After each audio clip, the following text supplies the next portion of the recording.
Order.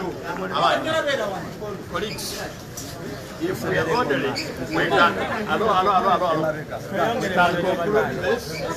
We can conclude this in 2 minutes. If you do not do that, you're going to be repulsed out of here. Now, may I have the pleasure of presenting the next President of the Republic?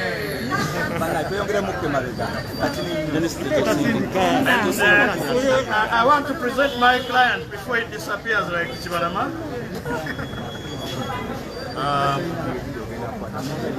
On our part, you followed the proceedings. We have successfully applied to go to have Mr. Chibalama and Kagombe presented for cross-examination. Gratefully, to court, that has sailed. Number 2, we have received the second set of affidavits contradicting the original ones. Number 3, we have seen the videos, the previous video and the latest video. Number 4, we know the hand behind the case, but we are not here to discuss that hand. Number 5, this is a matter for the rest of Ugandans, and Ugandans are watching. They will be able to see who is lying and who is not. May I present the President for the address? Uganda. Mubaddemu mu kooti ne mulaba kooti tugisabye etuleetere abaali ba clients baffe ababiri Muzeeyi Kibalama ne Muzeeyi Mwami Kagombe kubeeko ebibuuzo bye tubabuuza okutuyamba okutereeza rekodi ya kooti. Era kooti ebadde yakisa nekkiriza. Ensonga ey'okubiri tumanya ali emabega w'omusango guno naye tetugenda kumwogerako leero. Ensonga ey'okusatu bannayuganda bonna gubakwatako era bagugoberera bagusabire kubanga kino kiri ku bulamu bwa ggwanga.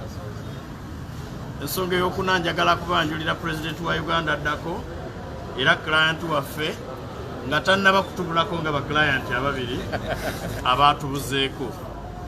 Ebimala tukomawo dikanso nsabe President mbadde wakati kirala mukume social distance. Thank you very much. I want fellow Ugandans and citizens of the world to know, because it's clear to everybody, that Museveni is doing everything he can to make sure I don't appear on the ballot paper in 2021. This has been evident from challenging my academic qualifications, to challenging my date of birth, to planting guns in my room, many other things. And we expect much more. We also know that he's on a spending spree, spending taxpayers' money and using the National Army and Force and military to compromise and coerce everybody that he can coerce or compromise. You've seen him compromising people that have been close to me, the full figures, the Bajos, the Basajja Mivules, and now you see Muzeeyi Kibalama and others. We can guarantee you that you're going to see many disappointments. You're going to see many unbelievable things. But again, I guarantee you Ugandans, and I guarantee you Mr. Museveni, that we are going to defeat you in 2021. I am going to be on the ballot paper, we are going to vie, and we are going to win you in a democratic election.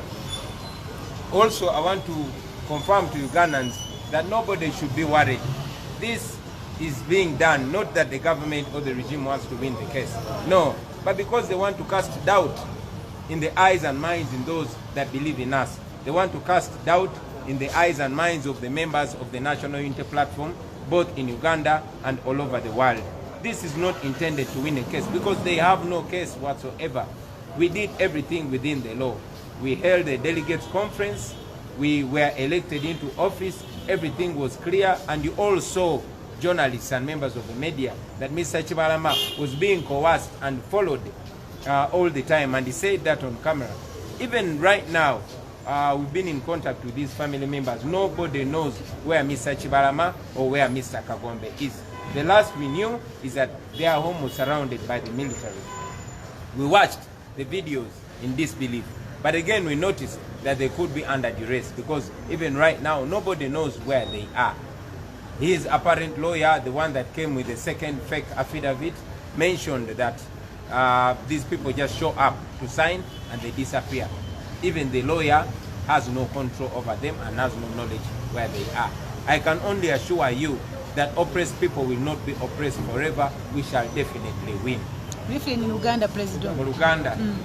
Because njagadde buli omu akimanye nti Museveni afuba okola kyonna kyasobola okukola mu mbeera yonna okulaba nga sibeera ku kalulu mu mwaka ogujja ogwa 2021 kuba amanyi singa mbeera ku ballot paper talina chansi yonna kati akola buli kyasobola mumulabye nga akozesa abalooya abajingirire okunteekako emisango nti saasoma ne gigwa butaka ne baleeta emisango nga basomooza okuzaalibwa kwange abala abandobye n'okundoopa lwaki nazaalibwa naye era byonna bigenze biyiika bwe bityo agenze mu maaso n'okozesa obulimba mwamulaba nga nteekako emmundu ne balimba nti bakutte emmundu mu ruumu yange n'ebirala naye katonda gwe tusinza teyeebaka ensonga lwaki tukyamalako mwetegefu n'okozesa sente z'omusolo n'okozesa poliisi n'amagye g'eggwanga okunyigiriza n'okugulirira abo bonna abatwetoolodde basobola okugulirira muze mulaba nga gulira abantu abangi okumpi bafulufiga babajjo babasajja mivule kati era mulabe ekigenda maaso ne muzeeyi Kibalama naye tubakakasa nti bino byonna bikolebwa naye tebigenda kumalako tugenda kuwangula oluvannyuma lwa byonna twasimba okuliza mwami Kibalama nga makage gabulunguliddwa amagye era nga namuntu mwaze mubiraba okuddamu okumulaba ng'ayogerera ku vidiyo naye ate nga bweyetegereza ekifaananyi ekyo alinga eyabadde ayogerera ku mudumu gw'emmundu tubadde mu kooti era bannamateeka baffe basabye kooti ereete mwami Kagombe ne mwami Kibalama babuzibwe ebuuzo ku kooti naye n'oyo looya aleese ate affidavit ey'okubiri ng'ekontana n'egyasooka okukola ne looya yennyini akakasisa nti tabalinaako control tamanyi gye bali ng'alaga nti babaleeta buliisi kusayininga ne babazaayo tewali amanyi gye bali famire yaabwe temanyi gye bali tuteebereza nti nabo babawambye bino byonna badictator babikola basebo ne bannyabo bino byonna mwami Museveni azenga abikola naye twagala obbakakasa nti tugenda kuwangula mubeere bagumu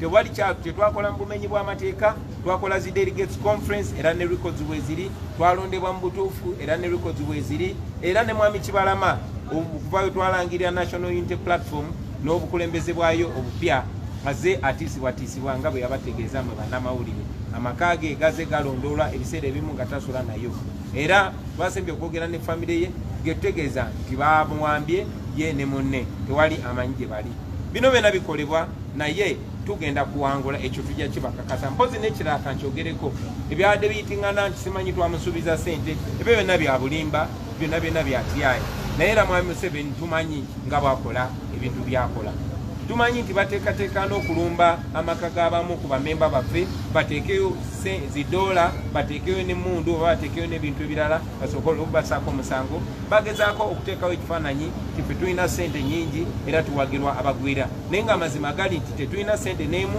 tulina just mazima na bannayuganda ku ludda lwaffe. Let me say that again in English. We want to distance ourselves from the claims from the allegations that we had promised $5 million to Mr. Kibalama. That is utter falsehood. Those are lies. We also know that there is a plan by the regime to raid the homes of some of our members to plant dollars in their homes and guns so they can arrest them and report that they have a lot of money from foreign funders and they have weapons. We distance ourselves from that.